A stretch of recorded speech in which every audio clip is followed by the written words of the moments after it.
In comparing the life history data of Negro men and women, it's quite clear that much more antagonism is from women. They can do and say things which bring a severe penalty had they done it. It may be that white cast members do not fear the aggression of women so much, especially since it cannot take the form of sexual attack. Now, the chivalry expected in our society towards women in general may come into play. There are, of course, distinct limits to what a Negro woman may do, but there are also narrow limits for the men.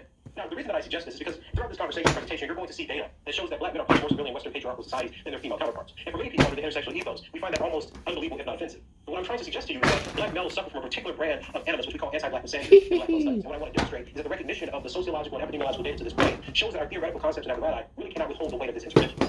So in 2017, I published The Man Now, which was a theoretical framework trying to explain how black males suffer from anti-black misandry in our society. I initially started with the ways in which negative stereotypes about black men have been codified into gender. Many of these theses in articles like Economics and the Intersection are even as empiricism needed in race gender theory. Now, the whole of this, contrary to my critics, is not to disprove black feminism, but rather expose the limitation that many feminist theories, including black feminist theories, have in analyzing the position of black support male. For many people, men are saying that you're male simply puts you in the category of patriarch. But history does not reveal this. When we look at international conflict studies or genocide studies, we see a very peculiar place for the support of male, namely that of the victim. Imagine for a moment if you suggested that Jewish men trying to resist Nazis really just wanted to be Nazis. There's something in it that finds that thesis abhorrent. And we have no problem suggesting that black men were enslaved by whites, most of Europe, somehow wanted to be their master. But the horror and the humanity that Jewish men and boys possess resists the accusation that they want to be someone else. But for black males, there's a kind of accusing. There's an absence of being that I frame my work. I try to explain my work. This is what I mean when I say that black males are unthought. They simply take on the perception and perspective of anyone who views them. That lack of humanity, that dehumanization, allows them to be thought of and theorized as men.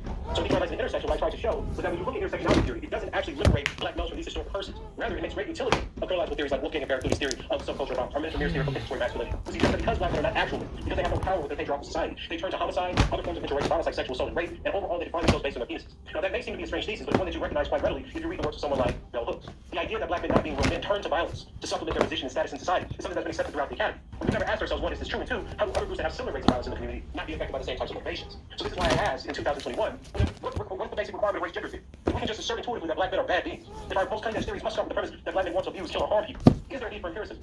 Or do we simply repeat the idea that black men are patriarchs, black men are toxic, black men are dangerous? So black male studies is trying to ask the fundamental question for our concepts and our political theory. Well, do we need the black male to be the boogeyman, to fulfill the demands of democracy? Say differently, if the social contract is meant to provide security, when we offer up some liberty in exchange, is part of the document, the contract, to protect and civilize from the savage black male.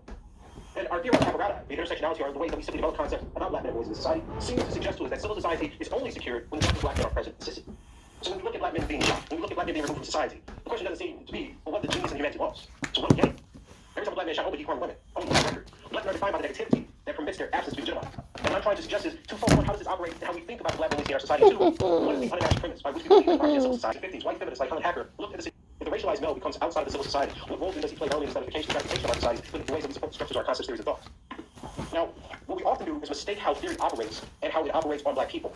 We assume that they're universal quantities for certain kind of phenomena. And that's something that we have to start doing a better job of questioning. Now, it's not uncommon in social science to suggest, no, just because you have the same outcome, it doesn't mean that there's the same cause. Now, for me, that's not shocking. But for others, it was. Why? Well, because if you don't list biases are almost as their subconscious microaggressions that individuals take out on the groups. Of course, we know there's not a causal effect here. That you hold implicit bias doesn't mean that you're going to act negatively towards an outcome that you identify. But I find it interesting that we start our assumption with the idea that it's racialized men, so black and brown men, who hold these negative systems about other groups, and nothing could be farther away from truth.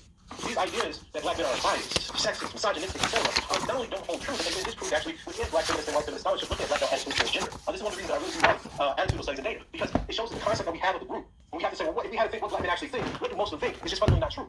So you can see that when you compare black men and black women together, the measures about most things are practically equal. Black men just are almost as red as black women say that black women